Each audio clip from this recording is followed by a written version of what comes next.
todos, o meu nome é Eduardo Kauer e hoje estamos aqui no Comentário de Literatura da AMES com mais uma obra.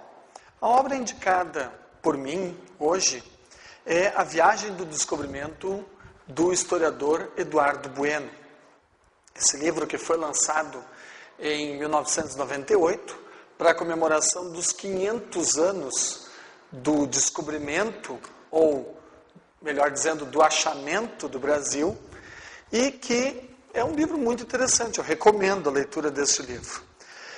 Não é uma obra de história de caráter científico, não é uma obra com um detalhamento histórico muito grande, mas é o que a gente costuma classificar como obra de divulgação de história.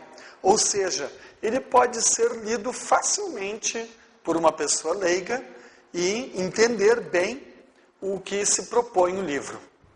O Eduardo Bueno, nesta obra aqui, ele traça alguns aspectos que antecederam a viagem do Cabral e da sua esquadra, a chegada ao Brasil e algumas consequências posteriores da chegada dos portugueses, do Cabral, em terras brasileiras, do contato com os povos que aqui já viviam.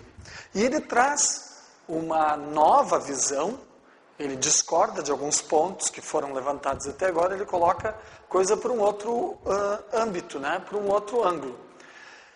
Um dos exemplos que a gente pode citar, ele fala, por exemplo, em relação aos presentes que os portugueses davam para os povos que aqui viviam.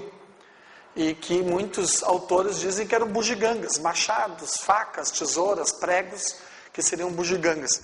E ele coloca isso de outra questão, por exemplo, para os índios que não conheciam ferro, isso tudo era um grande avanço tecnológico.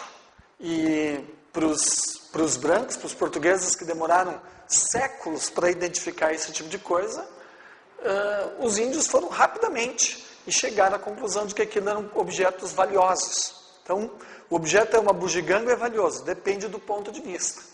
E o Eduardo Bueno, nessa obra muito bem detalhada, ele explora estes aspectos. É um livro de fácil leitura e que tem boas referências bibliográficas, que tem boas notas para indicar aquela pessoa que queira se aprofundar um pouco mais no assunto e que queira levantar maiores informações sobre isso. Completa uma coleção, Presos, Náufragos, Degredados, que aborda outros aspectos posteriores da chegada do Cabral em terras brasileiras. Recomendo, então, essa obra, que é de fácil leitura para todos. Obrigado.